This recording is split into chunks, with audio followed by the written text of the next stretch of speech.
Hey guys, tonight we are going back, way back, to a time when the world was on the cusp of a great and terrible change. You're small, you're furry, and you're currently nestled in the belly of a wooden ship, surrounded by the smell of grain and the gentle rocking of the sea. It's the 14th century, and life for a rat has never been better.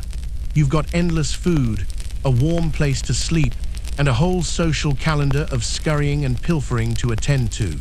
But a shadow is falling across your world, an invisible tide that will sweep away everything you know. And let's be honest, your chances of making it to the end of this story are, statistically speaking, not great. So before you get comfortable, take a moment to like the video and subscribe, but only if you genuinely enjoy what I do here. It's always fun to see where everyone is tuning in from, so drop your city and local time in the comments below. Now dim the lights, maybe turn on a fan for that soft background hum, and let's ease into tonight's journey together. Your world is wood and shadow. The universe is the constant, rhythmic groan of the ship's timbers, a deep, reassuring sound that vibrates through the floor into your pores. It's the gentle slosh of the bilge water far below and the salty, damp air that drifts through the cracks in the hull. You are Rattus Rattus, the black rat, and this Genoese trading galley is your kingdom. Not for you the grimy sewers and gutters of the land-bound world. You are an aristocrat of the rodent world, a traveler, an acrobat perfectly designed for a life at sea. Your claws are sharp, your tail is a masterclass in balance, and your home is a warm, dark nest woven from stolen bits of rope, sacking, and a particularly fine scrap of silk you pilfered from a merchant's luggage. Life is a simple and rewarding cycle. You sleep through the bright, loud part of the day when the two-legged giants clump around on the deck above, their booming voices a meaningless, distant thunder. But as the sun dips below the horizon and the light filtering through the grates fades to a soft gray, a thrill runs through your colony. It's time. The air fills with the rustle and squeak of your kin, a silent, disciplined army emerging from the walls and shadowy corners of the hold. Your destination, the mountain range of grain sacks stacked 10 feet high in the center of the hold. This is the source of all life and comfort. For weeks, you and your extended family have been feasting. The 1346 vintage from the port of Kaffa is especially good, with a robust, nutty flavor. You have your favorite spot, a tiny tier in the burlap of a lower sack, a secret entrance to a world of endless calories. You are sleek and well-fed. Life is predictable. The main dangers are Bruno, the ship's cat, a lazy, aging creature who is more interested in sunbeams than hunting, and the occasional, clumsy attempt by a sailor to set a crude trap. You learn to avoid those on your second day aboard. You know nothing of the world outside. You have no concept of Crimea, or the Mongol armies, or the besieged city you just fled. Historians still argue whether the invaders deliberately catapulted infected bodies over the city walls as a form of biological warfare, or if the pestilence simply erupted on its own in the squalor of the siege. For you, it was just a chaotic, noisy port where you scurried up a mooring rope in search of a better meal. You hit the jackpot. This ship is a paradise. The humans are so preoccupied with their own affairs, sailing, navigating, arguing, that they barely notice the thriving civilization flourishing right under their feet. Sometimes they burn bundles of juniper and rosemary, a practice they believe wards off sickness and vermin.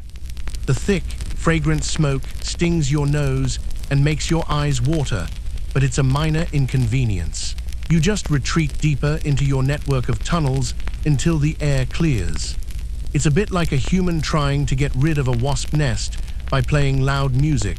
Their logic is a constant source of quiet amusement. But lately, something in paradise feels wrong. It began subtly. A few days ago, you noticed that one of your nest mates, a strong young buck you used to compete with for access to the best gnawing spots, had grown strangely quiet. He shivered constantly, even in the warmth of your communal nest. His sleek black fur became dull and patchy, and he refused to join the nightly foray to the grain sacks. You nudged him with your nose, a gesture of concern, but he only let out a weak, pained squeak. You figured he'd probably just found a stash of fermented fruit somewhere and was nursing a rat-sized hangover. It happens to the best of us. Then yesterday, 2 more from the nest down the beam showed the same signs. They moved with a strange, drunken wobble, their usually bright eyes clouded and dim. There's a new scent in the air, too. It's faint, hiding beneath the familiar smells of tar, salt, and dusty grain. It's a sickly sweet odor, the kind of smell that hints at something being fundamentally unwell. Your whiskers twitch, constantly sampling the air, trying to parse this disturbing new information. Your survival has always depended on your senses, on noticing the slightest change in your environment. And right now, every one of your senses is screaming that a deep, invisible current has shifted. The familiar groans of the ship no longer sound so reassuring. They sound like a slow, mournful dirge, carrying you and your oblivious human hosts toward a shore that is utterly unprepared for the passenger you carry within. The sailors above continue their card games, blissfully unaware that the real high-stakes gamble is happening below deck, in the blood and bodies of their smallest stowaways. The sweet, cloying odor you first noticed is stronger now. It has woven itself into the permanent scent profile of the hold, a sinister undertone to the honest smells of grain and tar. The listlessness you saw in your nestmates has progressed to its inevitable, quiet conclusion. The bodies of the first to fall are tucked into the dark, forgotten spaces of the ship, their passing marked only by this growing, sickly perfume.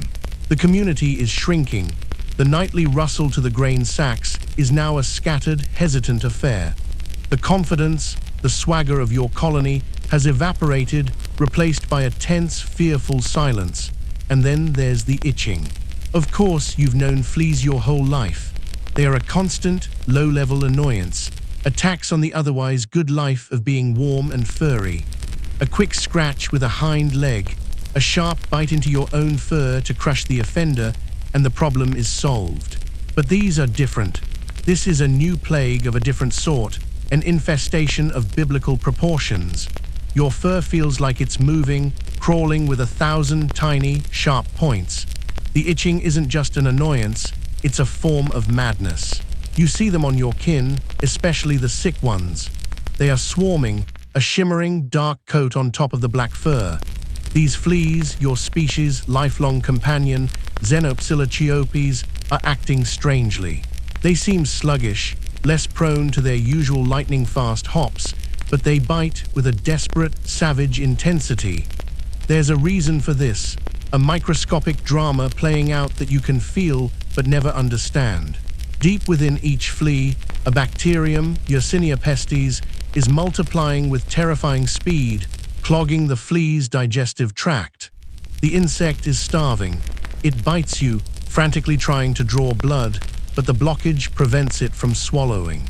In its ravenous frustration, it vomits the bacteria-laden blood from its last meal back into the fresh wound. They have appalling table manners, these new fleas. They are no longer just parasites. They are tiny, six-legged injectors of death, driven mad by a hunger they can never sate. Soon, the itching is the least of your worries. A lump begins to form in the soft fur beneath your foreleg. It's small at first, but it grows with alarming speed, becoming a hard, hot, and exquisitely painful knot of swelling. A bubo. It throbs with a fever that seems to originate from deep within your bones, sapping your legendary agility. You try to climb a familiar rope and find your limbs weak and uncooperative. You see others suffering the same fate. The once mighty alpha male of the colony, the one who claimed the best territory, now lies shivering in a corner, a grotesque swelling distorting his throat. The rigid social structure of your clan has dissolved. There are no challenges, no fights for dominance. There is only the solitary, personal struggle against an enemy you cannot see or fight. At least the ship's cat, Bruno, was an enemy you could understand. A chase, a flash of claws, a clean death. You almost miss him. This slow, feverish decay is a new kind of terror.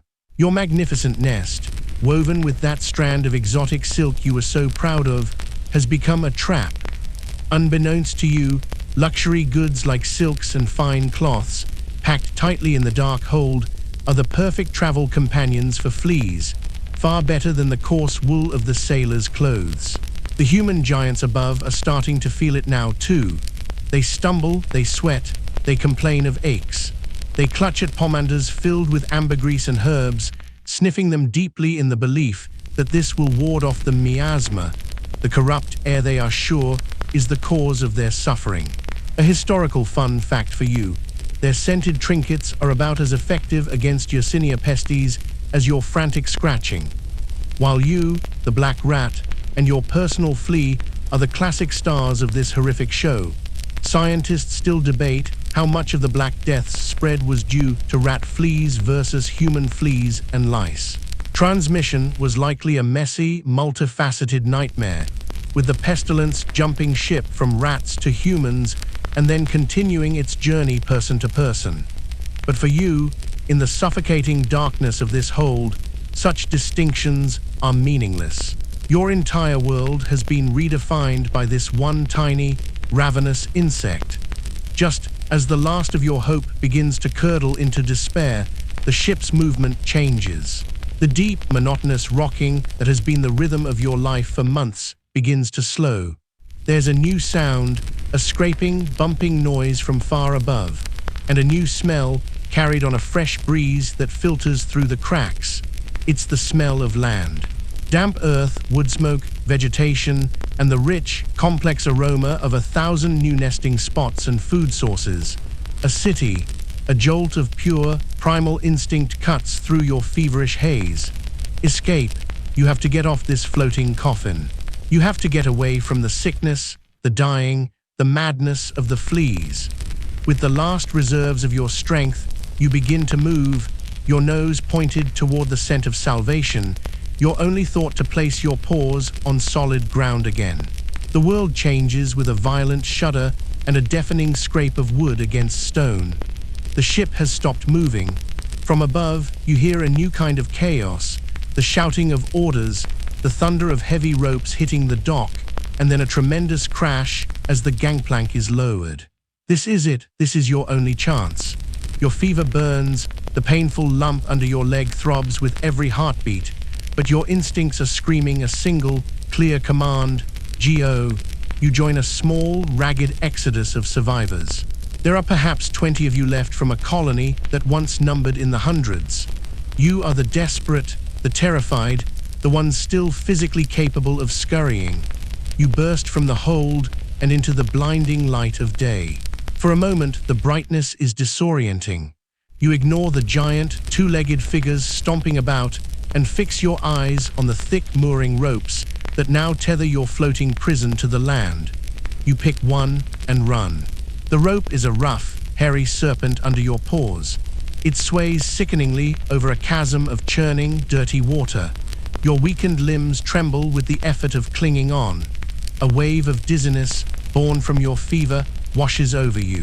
You pause, digging your claws in, your heart hammering against your ribs. Below, the water slaps against the hull. Ahead, the promised land.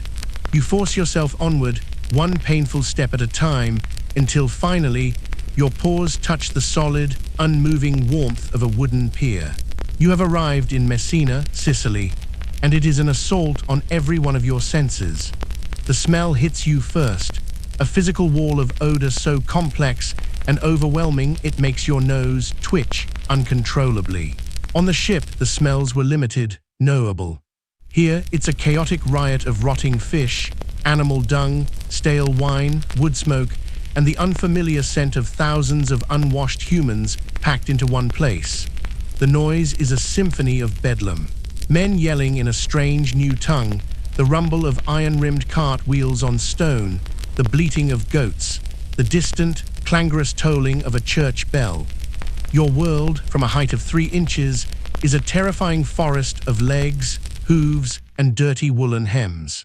You learn the rhythm of survival in seconds. Dash from the shadow of one barrel to the next, freeze as a pair of heavy boots stomps past, then scurry again into the narrow, dark space beneath a market stall. You are an immigrant in a new and terrifying land. You aren't trying to make a statement or start a new life. You are simply looking for a quiet place to be sick. You'd kill for a nice, dark hole to curl up in and maybe a discarded apple core to chew on. History, however, has much bigger and far more tragic plans for you. To your relief, the city is filthy. The streets are paved not with stone, but with a comfortable layer of garbage. This is a paradise for a scavenger. You see glistening puddles of who knows what, heaps of vegetable scraps, and even a whole, discarded bread roll. The city's appalling lack of sanitation is, for you, a welcome mat. While you are busy navigating this glorious buffet of refuse, the human drama is reaching its peak. The townsfolk of Messina are crowding the docks, staring and pointing at your ship. As the historian Michael of Piazza would later write, they saw sailors afflicted with a sickness that seized their whole body and penetrated their bones. They would soon issue an order for the fleet of so-called death ships to leave their harbor. But the order came too late. You, and dozens like you, were already ashore, melting into the city's shadows. Historians still debate the exact number of ships that docked and whether Messina was truly the single, definitive entry point for the plague into Europe. The truth may be a more scattered, chaotic seeding across multiple Mediterranean ports. But the story of the 12 Genoese galleys arriving in October 1347 has become the potent origin story of the continent's greatest catastrophe. And you are its unsung, four-legged pioneer. Finally, you find it, a narrow crack in the stone foundation of a waterfront warehouse. You squeeze through into blissful darkness. The air inside is cool and still, thick with the promising smell of flour, dried fruit, and most importantly, other rats. You have found shelter. You are not alone. A large, well-fed rat with glossy black fur and impossibly confident whiskers detaches himself from the shadows. He is the picture of rodent health. He approaches you, sniffing the air, his nose twitching with curiosity. He smells the fever on you, sees your dull, matted fur, and the unnatural way you tremble.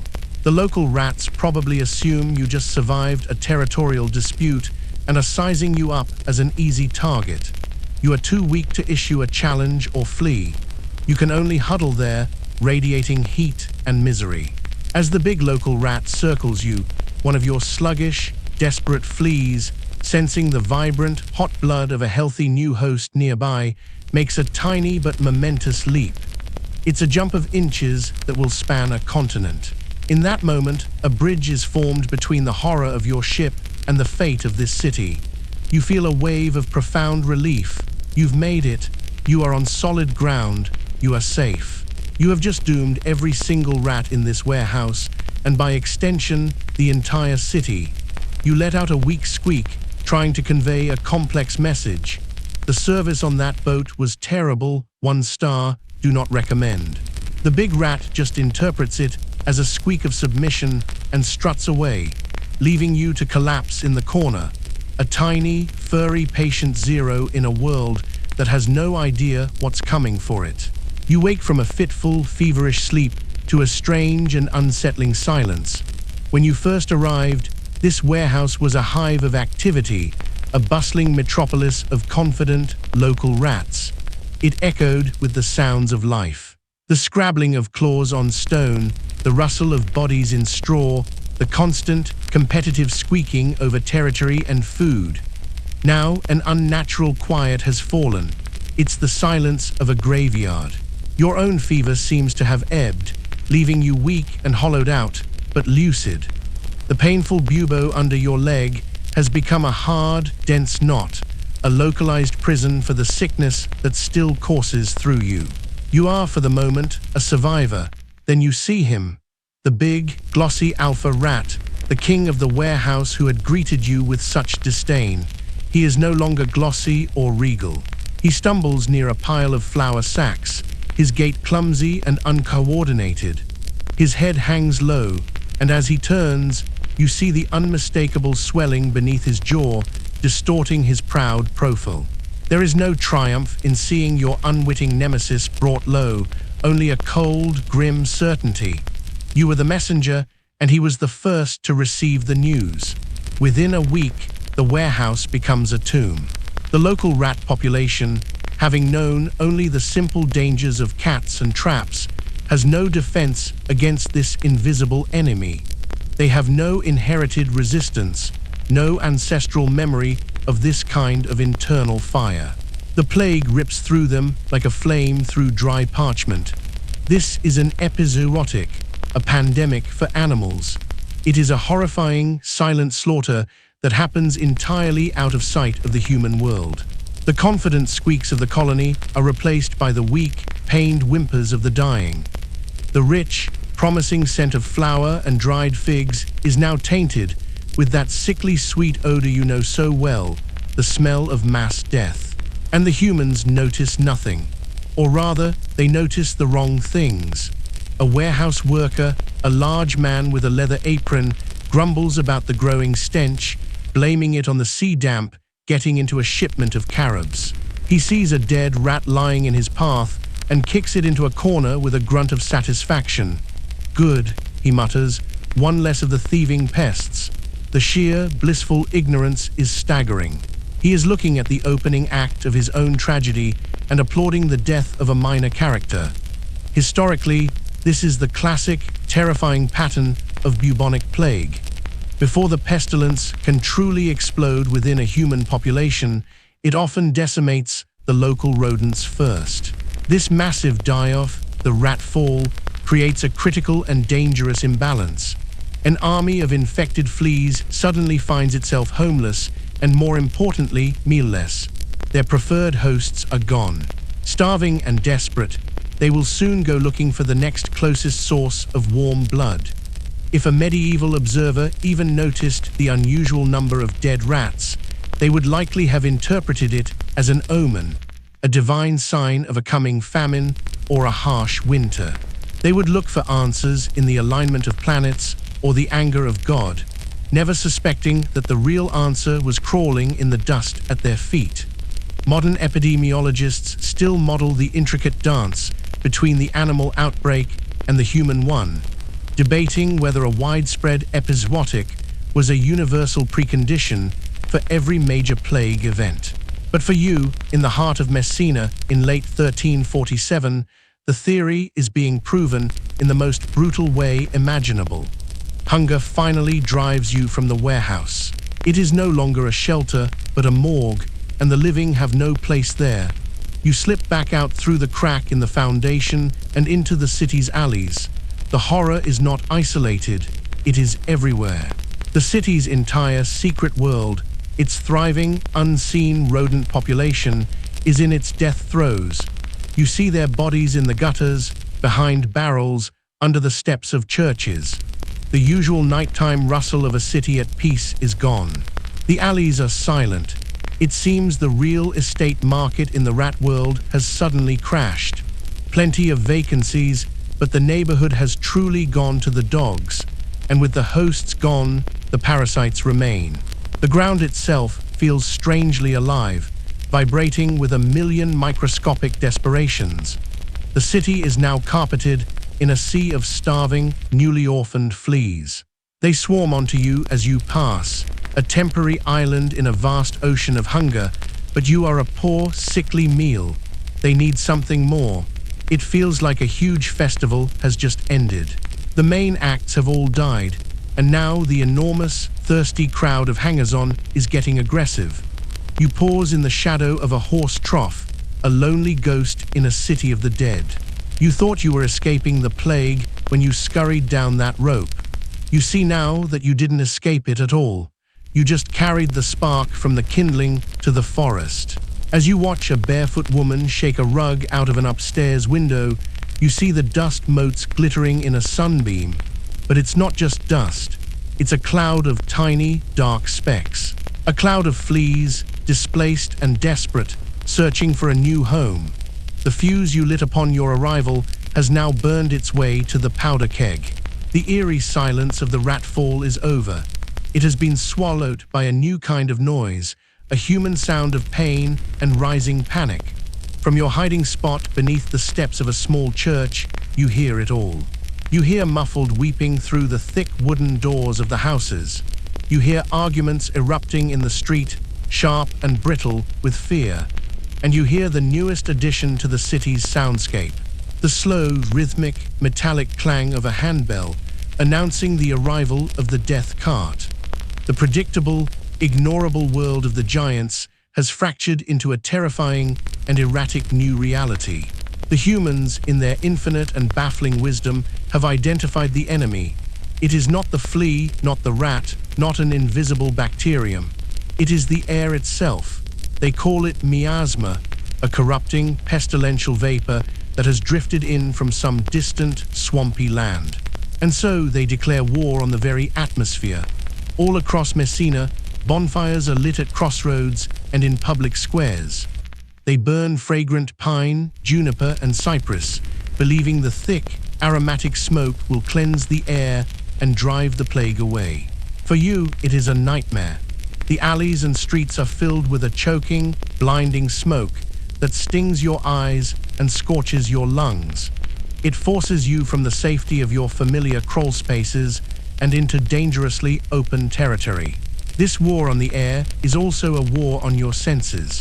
The humans who can afford it walk around clutching pomanders, ornate little balls filled with cloves, ambergris, and other powerful spices, which they hold to their noses as if their lives depend on it. Others carry vinegar-soaked rags. The interiors of houses, once promising sources of scavenged crumbs, now reek of burning incense and pungent herbs. Your nose, your most sophisticated tool for navigating the world and finding food, is rendered almost useless by this constant olfactory assault. And then there is the noise. Convinced that loud sounds can shatter the miasma, the city's priests order the church bells to be rung continuously.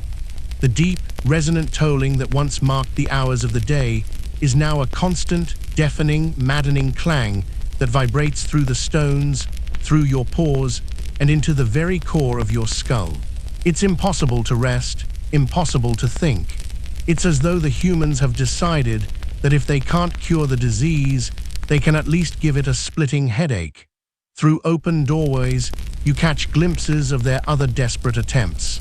You see a woman applying a thick, greenish poultice to her husband's chest. You smell the bizarre, alchemical stench of a plague remedy being brewed over a fire, a so-called theriac, which might contain anything from crushed emeralds to the flesh of vipers. You see a man stumble into the street, his arm bleeding where a barber surgeon has just performed a bloodletting to release the corrupted humors. You watch one wealthy merchant anoint his gates with a foul-smelling paste and can't help but think, well, that's certainly one way to enforce social distancing. Historians still argue about the true psychological impact of these cures, whether they provided genuine comfort and a sense of agency, however misplaced, or if the litany of failed remedies and bizarre rituals simply amplified the terror and chaos of the time. From your vantage point, 3 inches off the ground, it just looks like the giants have collectively lost their minds. They hold massive, weeping processions through the streets, begging for divine intervention, which ironically creates the perfect crowding conditions for the fleas to jump from person to person. All this human panic has one direct, catastrophic consequence for you.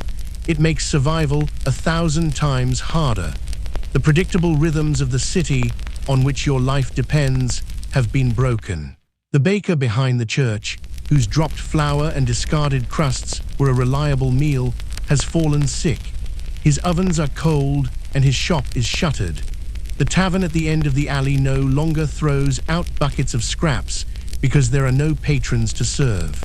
Your mental map of the city's bounty is now obsolete.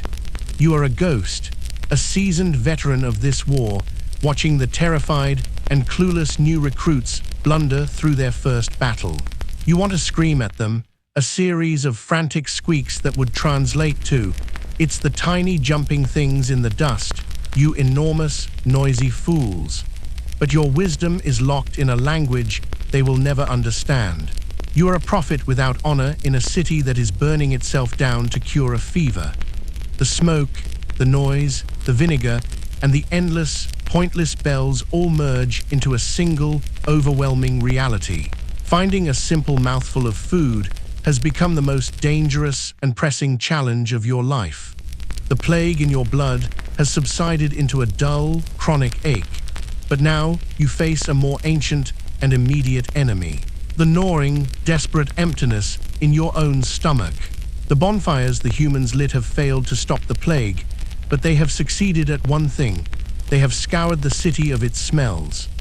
The familiar, comforting map of odors that once guided your nightly journeys is gone, burned away, and replaced by the single, monotonous, acrid scent of smoke.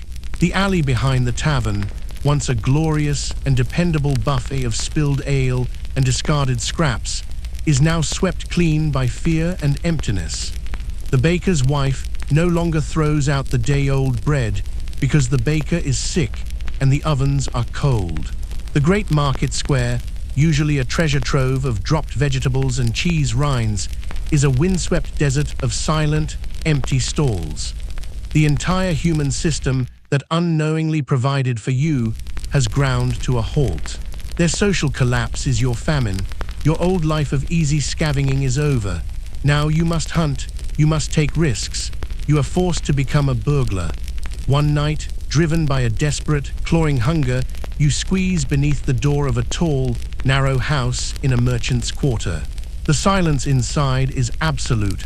The air is stale and thick, with the cloying sweetness of sickness you know so well. This is a plague house. Every instinct screams at you to flee, to avoid the source of the great dying. But your stomach, in its own screaming agony, overrules your fear. Moving like a ghost, you follow the faint scent of food to a small pantry. And there it is, a miracle.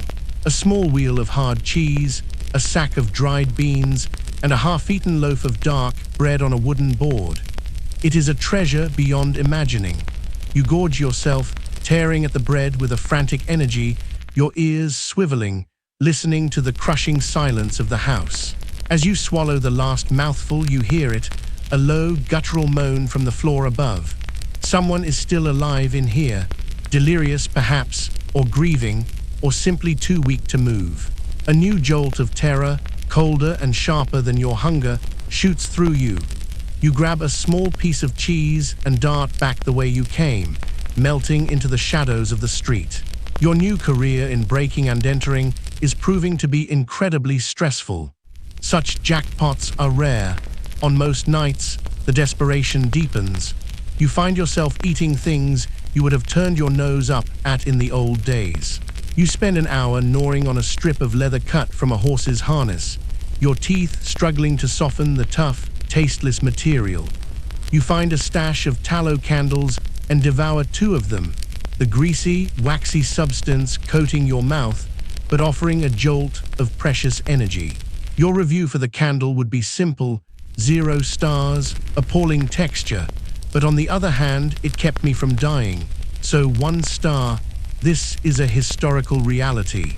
In times of extreme famine, starving creatures, rats and humans alike, will consume anything with caloric value, from leather to bookbindings to the very candles that light their miserable nights. Your desperate search is part of a much larger, invisible story. Historians and archaeologists still debate the specific dietary shifts of urban fauna during the great famines of the Middle Ages, piecing together the collapse of an entire ecosystem from fragments of evidence. You chewing on a piece of shoe in a dark corner of Messina are a living piece of that evidence. You are not entirely alone in your misery. One night, while investigating a promising smell near a cooper's workshop, you startle a gaunt dog. Its ribs are a stark ladder under its patchy fur. It is licking frantically at a puddle of rainwater, too consumed by its own thirst to bother with you. The predators are starving alongside the prey. The whole food chain is collapsing in on itself. Your social circle has certainly shrunk. It's basically just you and your shadow now, and lately, your shadow has been looking alarmingly thin. Huddled in a cold, abandoned cellar, with a belly half full of stolen lard and dried beans, you have a moment of startling clarity. You survived the ship. You survived the fever. You survived the great dying of your own kind. But you will not survive this. The city is a trap. The food is gone. The wells of human waste and carelessness have run dry. Staying here means a slow, certain, and lonely death from starvation. And so, the great, primal instinct that drove you from the haunted ship begins to stir once more. The deep, biological imperative that whispers a single word into your rodent soul: flee. The decision crystallizes in your gut. Staying here is death. The city is a husk, picked clean by panic and pestilence. Your life becomes a patient, desperate vigil near the city's landward gates. You watch the carts and the handful of travelers who still dare to move, studying the flow, looking for an opportunity. Most are fleeing with nothing. But then you see it, a merchant's wagon piled high with barrels of wine and bolts of cloth, the driver in a heated, hushed negotiation with the gate guards.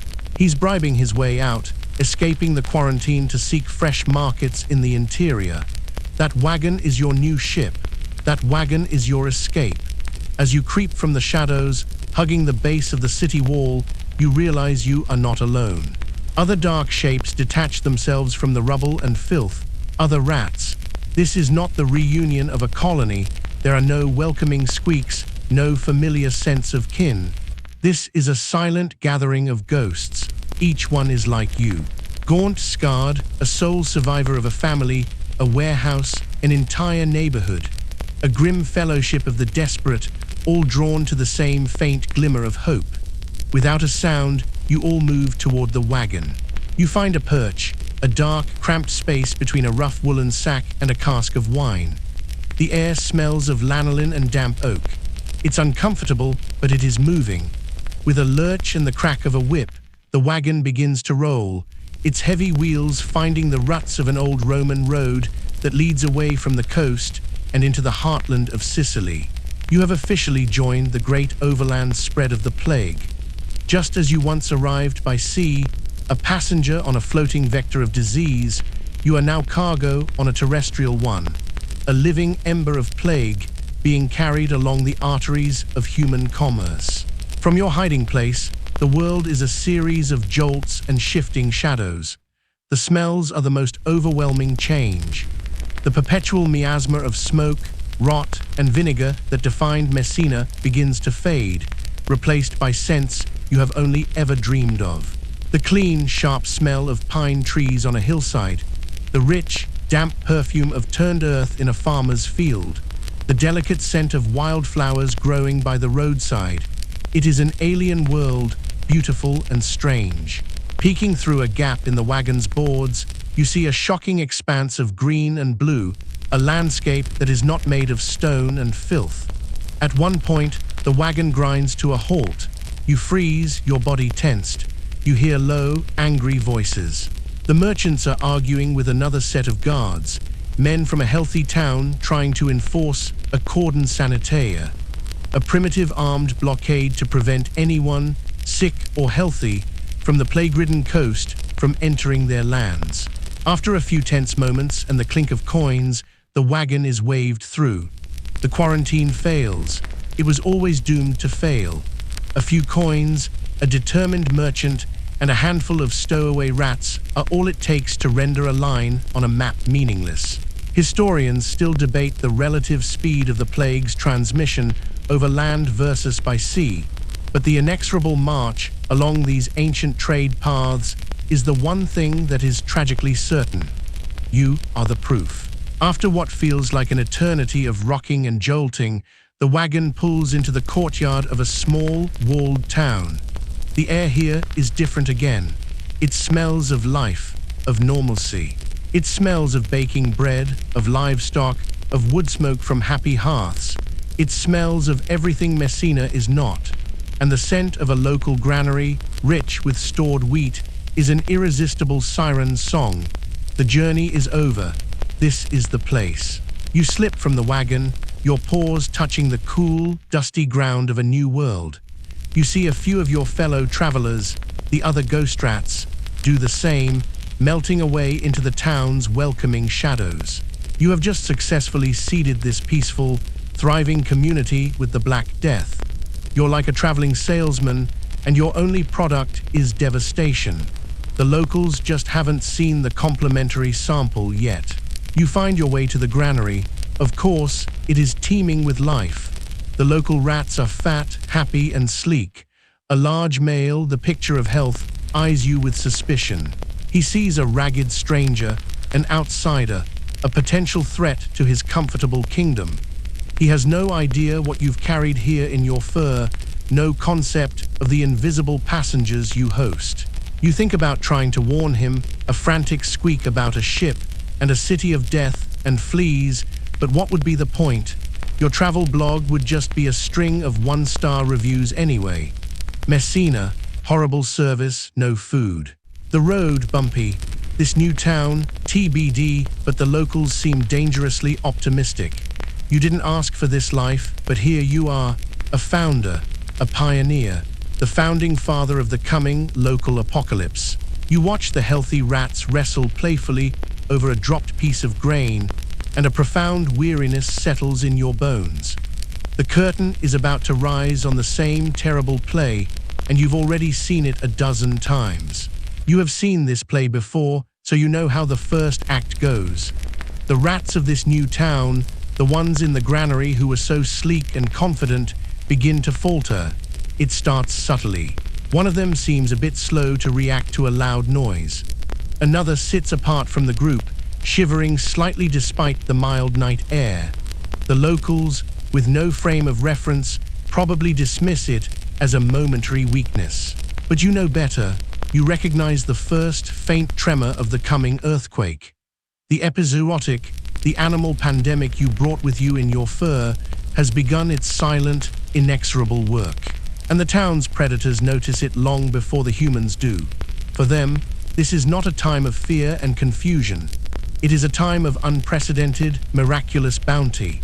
The lean, ginger-striped cat you saw a few days ago, the one you had to skillfully evade near the fishmonger's stall, now walks with the slow, swaggering confidence of a king.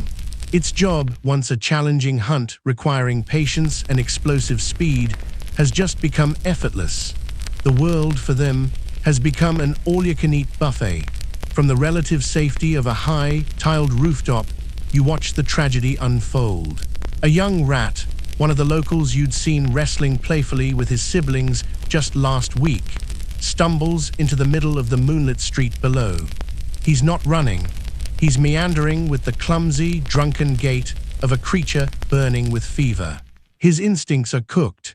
Before he can even make it to the dark sanctuary of the opposite alley, a shadow detaches itself from the heavens. It is silent, swift, and utterly final, a barn owl. There is a single, muffled squeak, a brief flutter of wings on the cobblestones, and then the owl is gone, its prize clutched in its talons. The feast has officially begun. It's not just the owls. The entire food chain has been turned upside down. Weasels, those slinking, ruthless hunters of the shadows, discover that rat nests are no longer defended by fierce parents, but are filled with helpless, shivering victims. Even the town's stray dogs, normally more interested in a butcher's discarded bone, learn that a sick, staggering rat is a far easier meal to catch. The natural balance of predator and prey hasn't just been tipped. It has been completely shattered. The local cats must believe they have died and gone to heaven, a paradise where the mice are slow and plentiful and fall right into their mouths. This is a fundamental, if brutal, law of the natural world. Ecologists know that when a prey population is weakened by a widespread disease, the predators thrive. You are witnessing a textbook example of this ecological principle. You are watching the town's cats, owls, and weasels grow fat and bold on the flesh of your dying species, a boom time for them that is a direct consequence of the pestilence you carry. The The cats of this town are particularly lucky. In this era, their relationship with humans is complicated. In some places, they are valued as pest controllers, but in others, they are feared and persecuted, especially black cats, for their association with witchcraft and the devil. You seem to have landed in a pro-cat town, though at this particular moment, it feels anything but lucky. Ecological historians still debate the grim mathematics of what happened next. After this initial boom, what became of the predators? Did they starve when their food source was suddenly and almost completely eradicated? Or did the plague, ever versatile, make the leap into the feline population itself, causing a secondary pandemic among the town's hunters? The long-term ripple effects of this catastrophe are a puzzle that scientists are still trying to piece together. For you, the immediate effect is a new and constant terror. The old rules of safety are obsolete. A dark cellar is no longer a guaranteed sanctuary when the scent of a dying rat can lure a hungry weasel inside. The high rafters of a stable are no protection from a silent owl. You are now playing a deadly, nightly game of Dodge the Predator, which is a significant difficulty spike from the Avoid the Sleepy Old Ship Cat game you mastered long ago. The Predators, in their own way, are an unofficial and highly aggressive cleanup crew. Their methods are harsh, but you have to admit, the streets are looking tidier. The irony, of course, is that with every sick rat a cat snatches, it risks picking up a few hungry fleas, becoming a furry, mobile Trojan horse that can carry the plague right through the front door of a human home. You are a veteran, a survivor. Your own bout with the fever has left you with a hard-won wisdom. You are wary, quick, and you still have your wits about you. In a world of easy targets, this makes you an anomaly. You are the one healthy meal that still requires effort. As you flatten yourself into a crevice in a stone wall, a fat ginger cat strolls past, its belly full, its yellow eyes already scanning the shadows for its next staggering victim. Your life now depends on one simple strategy: being more trouble to catch than you're worth. Surviving the predators required a new level of cunning. It was a deadly but understandable game of hide-and-seek. But now, the rules have changed again. A new and more terrifying threat has emerged, one you cannot outrun, outsmart, or hide from. The giants have abandoned their war on the air. Their bells, their incense, their fragrant bonfires have all failed. The death carts are busier than ever, and in their desperation, they have turned on a new enemy, the filth itself. It begins with a man on a horse in the town square. He unravels a scroll and reads a proclamation in a loud, stern voice. You, hiding beneath a butcher's stall, don't understand a single word, but you understand the tone. This is an order. A new phase of the war has been declared. Unbeknownst to you, the town magistrates have just issued a set of plague orders, a raft of new regulations born of terror and a flicker of proto-scientific insight. They have decided that the pestilence breeds in the city's dirt, and they intend to scour it clean. The next morning, the scouring begins. It is an organized human apocalypse. Teams of men with wide shovels, iron rakes, and wheelbarrows descend upon your world. They are a force of destructive nature, moving through the alleys and courtyards that have been your sanctuary. They scrape away the rich, layered history of filth that has served as your pantry, your playground, and your map. The comfortable stratum of discarded fish heads, rotting straw, and general grime that has coated the cobblestones for generations is brutally scraped away, leaving behind a naked, alien stone. The pyres are lit again, but these are not the aromatic fires of before. These are vast, greedy infernos that smell of everything at once. They are fed with the city's sins and sorrows. Soiled straw bedding dragged from the houses of the sick, heaps of rotting garbage, rags, broken furniture, and the occasional, unfortunate carcass of a dog or a pig. They are burning your world. Everything you use to build a life, scraps of cloth for a nest, a half-eaten apple for a meal, is being shoveled into the flames.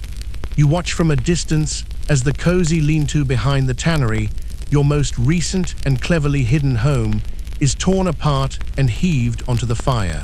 You have been evicted. The landlords are renovating with fire, and there's no hope of getting your security deposit back. This isn't just cleaning, it's a campaign of habitat destruction. The men tear down makeshift sheds, clear out piles of old barrels, and fill in the open gutters. Every dark corner, every shadowed crevice, every forgotten space that once offered you shelter is being systematically exposed to the horrifying light of day. It is the worst urban renewal project imaginable. They are aiming for a kind of stark, minimalist aesthetic, bare alleys, no clutter, very chic, that is utterly unlivable for a rat. This great cleansing has one immediate, terrifying effect. It flushes you out. You are forced from your hiding places, sent scurrying across open ground in the middle of the day, a cardinal sin for any sensible rodent. Your fur prickles with the constant, terrifying sensation of being exposed. And the predators, the cats and owls who have grown so fat and bold, cannot believe their luck. It's as if the giants have decided to personally herd the last few snacks directly into their waiting mouths. The humans think they are saving themselves. This is the deepest, most tragic irony. They believe that by clearing the slums and the alleyways, they are pushing the source of the plague away from their homes. But they are achieving the exact opposite. By destroying your external habitat, they are forcing the few remaining, plague-hardened survivors like you to seek shelter in the only places left, inside their houses, in their walls, beneath their floorboards. Historians still debate the true efficacy of these medieval sanitation drives. While seeming logical, some argue the efforts were too little, too late, or may have even, as you are now experiencing, exacerbated the crisis by violently displacing infected rodents and forcing them into closer contact with people. The sun begins to set, casting long, menacing shadows across the newly barren streets. The fires still burn, painting the sterile alleys in a flickering, hellish orange light. You are homeless, hungry, and exposed. The hunters are watching. You have to find shelter, and you have to find it now. Before you is the clean, open alley, a death sentence. To your right is a large stone house with a small, dark gap in its foundation where a stone has crumbled away. The street means certain death by predator. The house is a dangerous gamble. You take the gamble. With your heart hammering, you dart across the exposed cobblestones and squeeze through the hole. You have breached the final barrier. You are inside their world now, more completely and intimately than ever before. You are no longer their neighbor who lives in the alley. Thanks to their own efforts, you have just become their secret roommate. You are now a creature of the in-between spaces. Your new universe is the hollow void behind a plaster wall, the narrow, dusty channel beneath the floorboards, the dark attic space filled with the ghosts of forgotten things. You are a secret, a rustle in the night, a mystery the human family in this house never solves. You are learning their rhythms, the heavy tread of the father, the softer, quicker steps of the mother, the chaotic thumping of their child. You are safer from the elements, but you are living on a razor's edge, a single discovery away from a broom handle or a thrown boot. Just as you are beginning to adapt to this new, claustrophobic life, a new wave of terror washes over the town. The human panic has mutated once again. The great cleanup failed. The plague rages on, unabated. Their fear, curdled by superstition and unanswered prayers, requires a new sacrifice, a new scapegoat. They have decided the pestilence is not merely a sickness of the air, but a deliberate act of malice, a supernatural curse. And a curse needs a conspirator. Their terrified eyes fall upon the creatures of the night, the animals that walk in shadow, the beasts long associated with witchcraft and ill omen. The cats, from a small crack in the wall overlooking the street, you become a spectator to this new madness. It starts with shouting, then running. You hear the terrified yelping of a dog, followed by a sickening thud. Then comes a sound that chills you to the bone, the high-pitched, desperate shriek of a cat being cornered. The men of the town, who just weeks ago valued these same animals as diligent pest controllers, are now hunting them with clubs, nets, and a righteous fury. You see the ginger cat, the fat, confident hunter who was your personal nemesis, trapped in an alley by three large men. The scene is brutal, chaotic, and mercifully quick. They are killing your enemies for you, and it is one of the most horrifying things you have ever witnessed. The problem-solving flowchart of the human species appears to be profoundly flawed. Step 1. A terrible thing is happening. Step 2. Find something smaller or furrier than you and decide it is the cause. Step 3. Kill it with extreme prejudice. Step 4. When the terrible thing continues to happen, return to Step 2 and pick a new target. It is not an effective system. You almost feel a flicker of pity for the cats. Almost. It's like watching your most hated rival at work get fired by a management team so dangerously incompetent that you are now seriously concerned for your own future. Within a few days, the town is eerily quiet. It has been brutally purged of its cats and most of its dogs. For you, this is a seismic shift in the landscape of survival. The constant, prickling fear of being snatched by a predator has vanished. You can cross an open courtyard with a boldness that would have been suicidal a week ago. This should be a golden age for rat kind, a time of rebuilding. But it just feels wrong.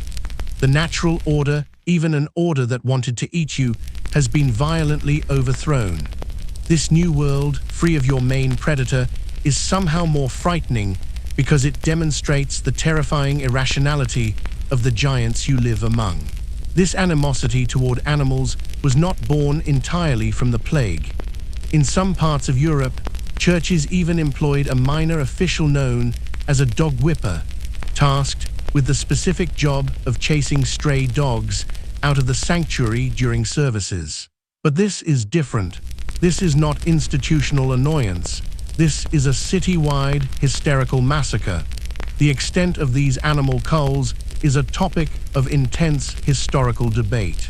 While some accounts describe them in vivid detail, other sources from the period are silent, leading scholars to argue whether these were widespread policies or localized, exceptional outbursts of panic. But for you, this is not a debate. The ginger cat is gone. The dogs no longer bark in the night. The evidence is in the silence. And here is the grand, tragic masterpiece of their logic. In their frenzy to eliminate the perceived magical agents of the plague, they have meticulously destroyed one of the only natural forces keeping the rodent population in check. They have fired their only effective security guards. They have methodically killed the doctors in an effort to cure the disease. The fleas, the true, microscopic villains of the piece, continue their work completely unmolested. You are now safer from cats and dogs than you have ever been in your entire life. But you are more terrified of the humans than ever. Their capacity for unified, violent, and spectacularly self-defeating action seems to be limitless. Huddled in the darkness of the wall, you listen to the profound, unnatural silence of a catless town and can't help but wonder what, or who, they will decide to kill next. The world inside the walls grows colder.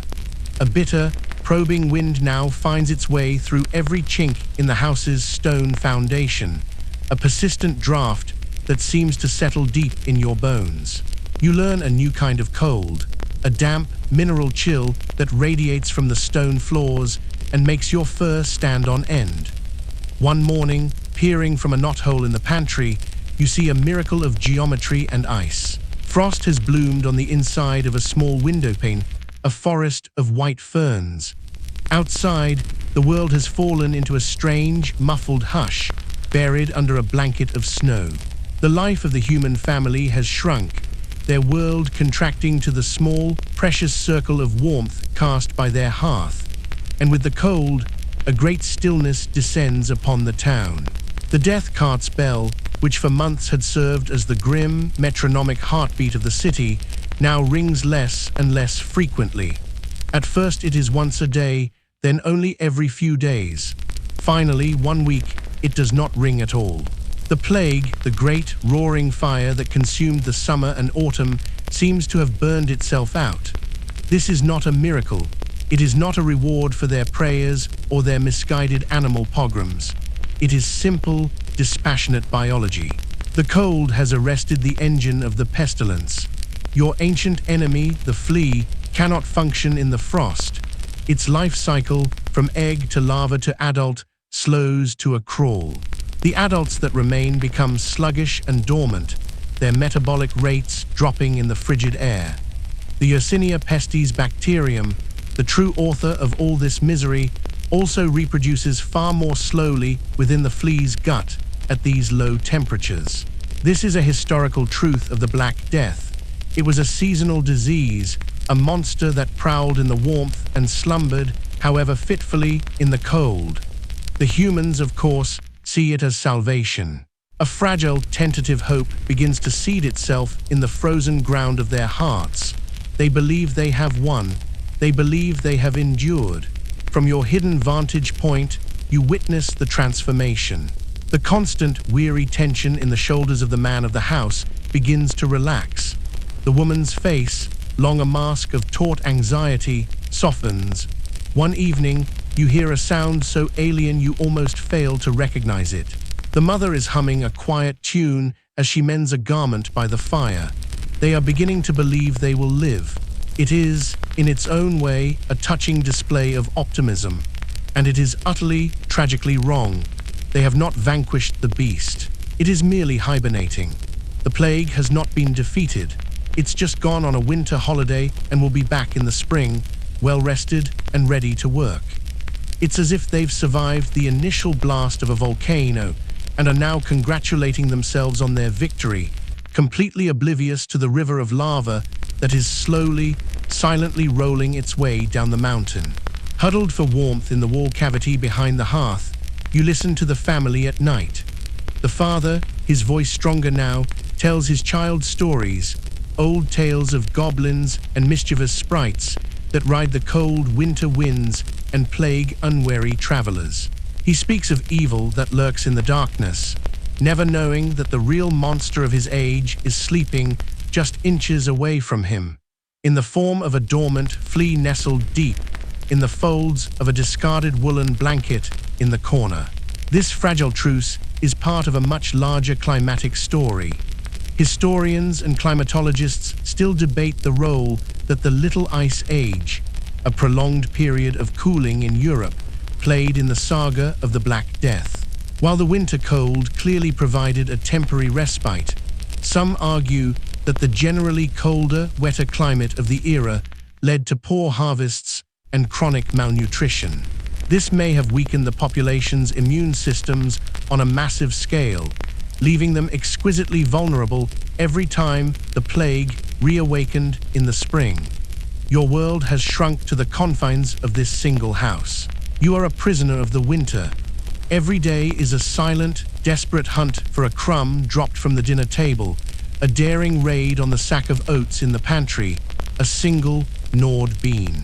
You have become a master of stealth, your movements as quiet as the falling snow outside. You feel the deep lull of the season, this pause in the world's screaming, but you do not feel the human's hope. You are a veteran. You wear the scars of the plague on your own body. You know this is not an end. It is merely the world taking a deep, quiet breath before the next onslaught. One afternoon, a sliver of weak, watery sunlight angles through a high, dirty window in the cellar. It lands on a small pile of rags, a forgotten remnant from the autumn's panic. In the center of that pale, fleeting warmth, a single dark speck stirs, an antenna twitches, a leg flexes, a microscopic tremor of returning life. The truce is almost over.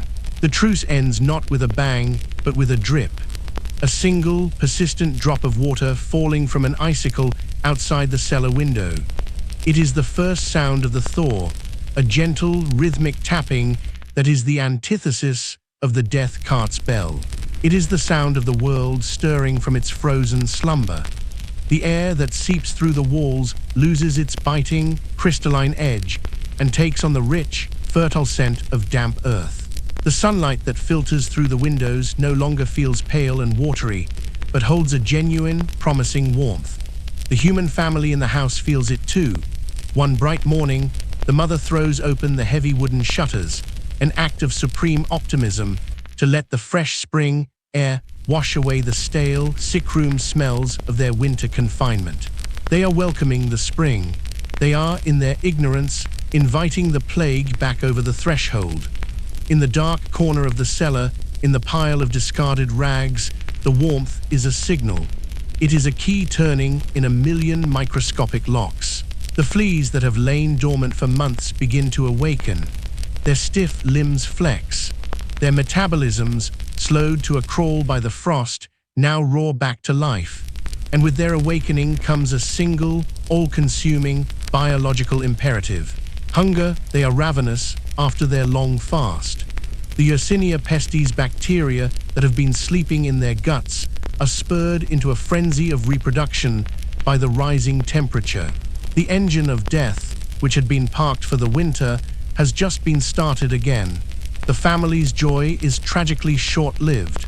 The first victim of the new wave is the little boy. He was playing on the floor with a wooden toy, his laughter echoing through the house that had been silent for so long.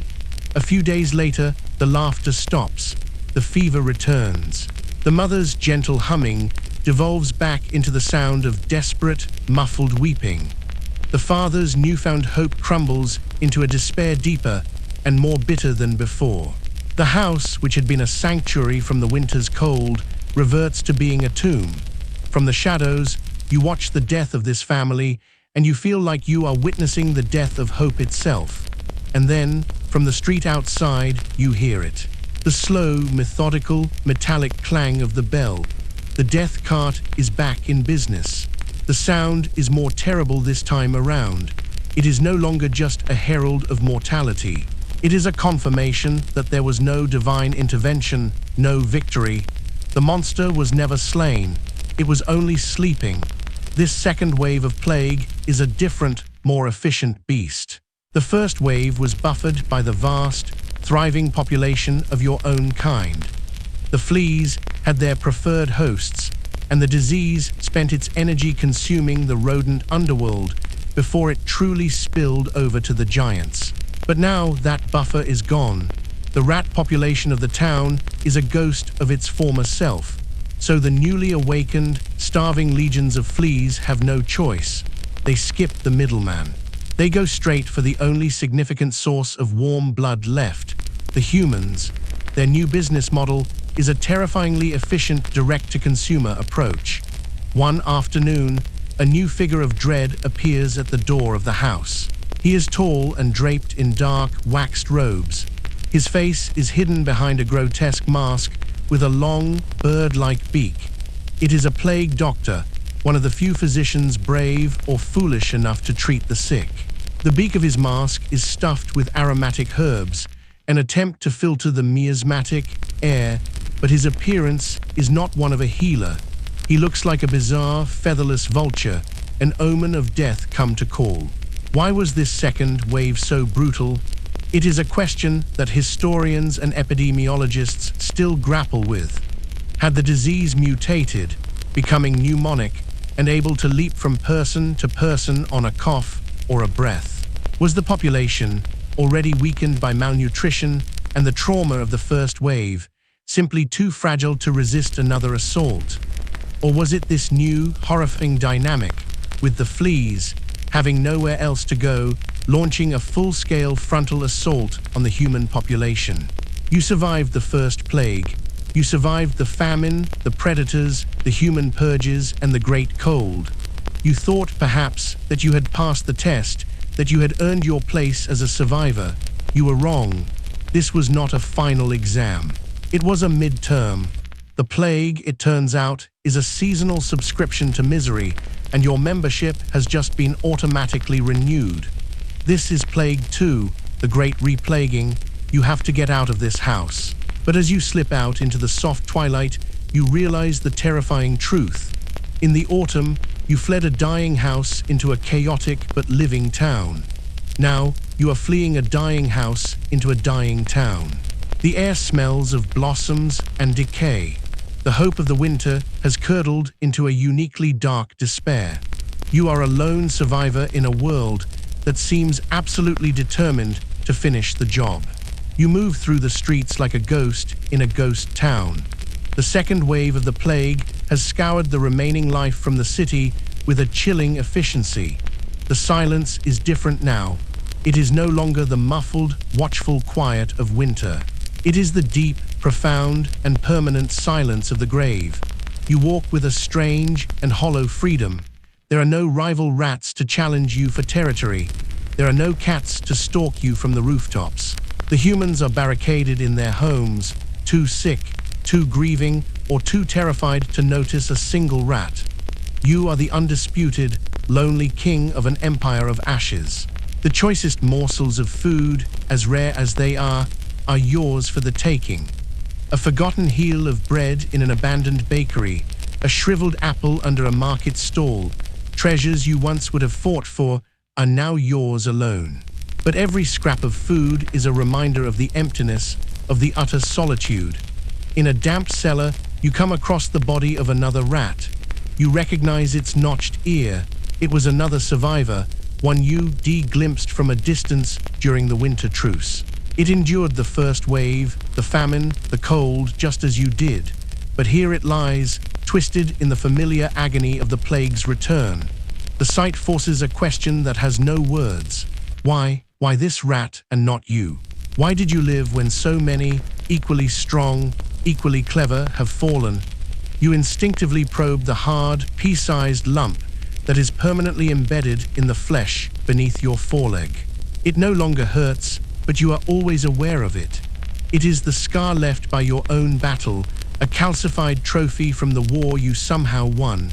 You will never know the language of science, of genetics, of immunology. But in your bones, you sense the answer. It wasn't just luck. It wasn't a roll of the dice. There was something different in your blood, some ancient, stubborn quirk in your biology that met the full force of the pestilence and did not break. You are the product of a brutal, world-spanning lottery. For centuries, the plague has smoldered in the wild places of the world, and now and then it has tested the creatures it met. The Black Death was not a battle. It was a final exam for every living thing it touched. The disease posed a lethal riddle, and for reasons you will never understand, your body happened to hold the correct answer. This is the engine of change. Modern scientists have found that plagues can be powerful forces of natural selection, favoring individuals with rare genetic mutations that offer protection. The most famous example in humans is a variant called CCR5 Delta 32, which, while likely selected for by some other historical pathogen, grants resistance to viruses like HIV. You are the rodent equivalent of this phenomenon. You are not lucky. You are a statistical anomaly whose ancestors passed down the one winning ticket. The giants, in their future universities, will continue to debate the exact pathogen. Was it the Yersinia pestis they now know, or some extinct, hypervirulent strain? For you, the academic argument is meaningless. You know the monster's face, whatever its true name may be. The scars you carry are not just physical. The solitude is a constant, gnawing presence. You are a social animal, hardwired for the rustle and scent of a colony. Now, the silence of your own kind is the loudest sound in the world. You are pathologically cautious, a master of survival who has forgotten what it feels like to be at ease. A loose shutter banging in the wind sends you diving for cover. The shadow of a cloud passing overhead makes you freeze. Your resume is now quite impressive: advanced foraging, expert-level stealth, and a demonstrated resistance to the apocalypse. The references section, however, would be tragically empty. This hypervigilance is not entirely paranoia. The world is still seeded with danger. You know that the plague can wait patiently in the form of heirloom fleas, dormant parasites left behind in the dust of an old nest, capable of surviving for months without a meal, just waiting for a warm-blooded creature to happen by. You once tried to squeak at a dung beetle just to hear another creature make a noise, but it just kept rolling its ball of filth, completely absorbed in its work. The social scene has really hit rock bottom. As dusk settles, painting the sky in shades of bruised purple and orange, you climb to the highest rooftop. You look out over the silent houses and empty streets. You are scarred, you are lonely, you are irrevocably changed. You are no longer just a rat, a simple creature of instinct and appetite. You are a monument, a living testament forged in the fires of the greatest dying the world has known. You won a prize you never wanted in a contest you never entered. And now, you must face the terrifyingly empty prize you've been given, the future. You descend from the rooftop, your paws silent on the tiles, and venture into the new world. The plague has finished its work here. The second wave, having burned through the last of the susceptible population, has receded, leaving behind a silence that is absolute. This is not the tense, temporary quiet of winter. This is the profound emptiness of a world washed clean. The air itself feels thin, devoid of the familiar human smells of wood smoke, baking, and life. The only sounds are the wind whistling through the new gaps in a thatched roof and the lonely cry of a crow. The town is a museum of a lost civilization. A blacksmith's hammer lies rusting next to his anvil, as if he just set it down for a moment. In a weaver's cottage, a half-finished bolt of cloth is still on the loom, the threads thick with dust. Doors hang open, swinging gently in the breeze, offering glimpses into silent, abandoned lives. You see houses marked with a hastily painted red cross, the universal sign of a plague house that served as a warning. Now, it's just a memorial. There's no one left to warn. Nature, held at bay for centuries by the noise and filth of humanity, is beginning to creep back in. Tiny green shoots of grass push their way up between the cobblestones. Ivy, patient and relentless, snakes its way up the walls of the church. The world is slowly, cautiously returning to itself. The few human survivors you see are like you. They are ghosts. You glimpse a woman in a dark shawl moving quickly down a street, her face a pale mask of trauma. You see a man, his shoulders stooped, tending a small garden in a backyard, his movements slow and deliberate. They are living in the same world of echoes as you are. Your own life has been fundamentally remade. The old ways of survival are obsolete. There is no more daily refuse from kitchens and taverns. The art of scavenging from a living city is useless. Your life is now one of exploration, of archaeology. You are a treasure hunter. One day you discover an entire abandoned granary, a mountain of food that is all yours. Another day you find the pantry of a wealthy merchant, filled with wheels of hard cheese and salted meats. You have upgraded your real estate portfolio beyond your wildest dreams. You move out of the cramped wall cavity and take up residence in the expansive, empty wine cellar of the town's former magistrate. The previous owners left in a hurry and did not argue about the security deposit. But the silence of your own kind is a constant, hollow ache. You are the sole inheritor of a kingdom, and it is a lonely reign. You can finally hear yourself think, but your thoughts are not always good company.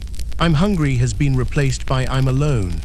The quiet is nice, you suppose, but the social scene has really hit rock bottom. This tiny, quiet town is a perfect microcosm of the change that has swept across a continent. Historians would later calculate that the Great Death wiped out as much as half of Europe's population. This cataclysmic event would shatter the old feudal order, create massive labor shortages, and ultimately, paradoxically, empower the common people who survived. Sociologists and historians still debate whether the Black Death was an engine of creative destruction that cleared the way for the Renaissance, or simply a brutal cataclysm that set civilization back by a century. To you, it was just the end of the world, and the beginning of a new one. For weeks, you are the only one of your kind. You patrol your vast, silent territory, the undisputed master of it all. The world is predictable, it is safe, it is yours, and it is terribly, crushingly lonely. Then one evening, as you are exploring the ruins of the central market, a new scent drifts on the air. It is a scent you have not smelled in so long you almost fail to recognize it.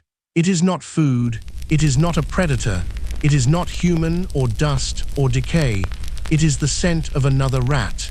Hope, an emotion you thought had been permanently burned out of you, flickers like a dying candle. You follow the scent, your heart, for the first time in an age, hammering against your ribs with something other than fear.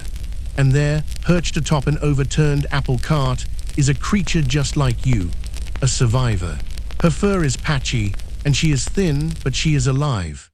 She turns her head, and her dark, intelligent eyes meet yours across the empty, silent square. The world, for the first time in forever, is no longer empty. The creature before you is a mirror. Her fur is just as patchy as yours, one of her ears is ragged and torn, and she moves with the same profound, weary caution. But it's her eyes that tell the whole story. They hold the same hard-won, haunted intelligence that you see reflected in puddles of rainwater. You are two ghosts meeting in a graveyard. The recognition is absolute, and it transcends squeaks and scents. It is the silent, solemn acknowledgement of two soldiers who have somehow, against all odds, survived the same apocalyptic war. Your courtship is not a thing of joyful, carefree abandon. There is no playful wrestling, no boisterous competition. It is a slow, quiet, hesitant negotiation. A dance of two traumatized souls learning that the presence of another living being does not have to mean danger.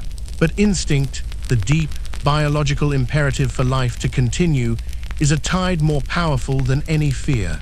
You are the last two puzzle pieces in this small, broken corner of the world, and you fit.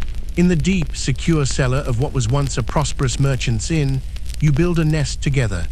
It is the finest nest of your life, woven from discarded silk, soft wool, and the pages of an illuminated manuscript you found scattered on the floor above. And in this sanctuary, a new colony, a new dynasty is born. You are no longer just a survivor, you are a founder.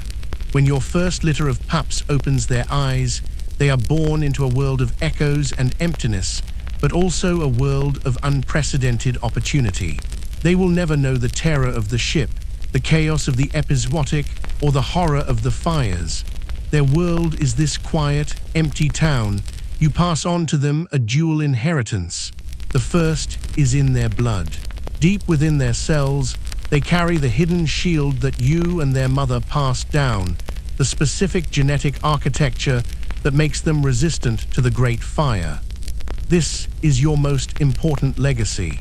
Because of you, the rat population that will rise from these ashes will be fundamentally different from the one that was wiped out, forever changed by the selective pressure of the plague. And should the sickness ever return, your descendants will have a fighting chance their ancestors never did. The second inheritance is in your teachings. You are a stern and demanding father. You instill in your pups the hard-won lessons of your survival. You teach them a caution that borders on paranoia. You show them which shadows are safest, how to move without making a sound, how to test for danger, and to trust nothing at first sight. Your parenting advice is grim and effective. Lesson 1, assume everything is a trap. Lesson 2, if you're wrong, you're alive. When they grow and ask what you did during the Great Death, you could honestly tell them, I started it, survived it, and then repopulated the earth. It was a busy year. You know the plague is not gone for good.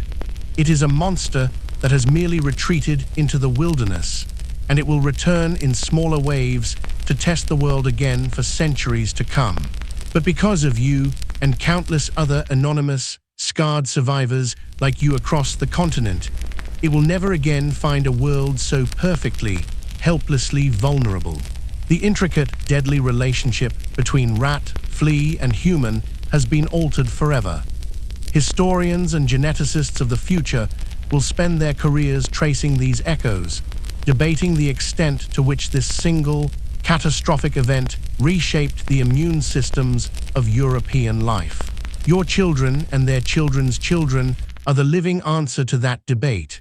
From the safety of your nest, you watch your pups explore the cellar. They are bold, sleek, and strong, possessed of a resilience they do not yet understand. They are the children of the plague, the first generation of a new world. Your long, terrifying journey from the swaying hold of a cursed ship through a city of ghosts to this quiet dawn has reached its purpose. You survived. And because you survived, your kind will endure. Surrounded by the warmth of your new family, you close your eyes. The hypervigilance that has kept you alive for so long finally softens, and for the first time in what feels like a lifetime, you truly rest. And so, our story comes to a gentle close. The echoes of that distant, terrifying world of fire and shadow begin to fade, the frantic scurrying and the tolling bells dissolving into the quiet stillness of your own time and your own safe space. Let the memory of the 14th century recede, leaving only the quiet and profound comfort of your room, here and now. The soft, steady hum of a fan in the background is just a fan, its gentle breeze a simple comfort, not a carrier of miasma or fear. The shadows in the corner of your room are just shadows, holding nothing more menacing than the peaceful darkness of the coming night. The immense, chaotic struggles of the past have all settled into the silent dust of history, and their resolution has allowed for this moment of perfect, simple peace that you now inhabit. Allow the gentle weight of that stillness to settle over you, a warm and heavy blanket. Feel the steady, easy rhythm of your own breathing in and out, a quiet reassurance that you are safe, you are here, and you are at peace. There are no more dangers to face tonight, no more desperate struggles to endure. There is only this calm and welcoming darkness and the soft, inviting promise of sleep. Let the last remnants of the story drift away from your mind, like smoke on a cool night breeze, leaving it clear, calm, and ready for rest, ready to drift without effort into your own quiet and gentle dreams. Sweet dreams.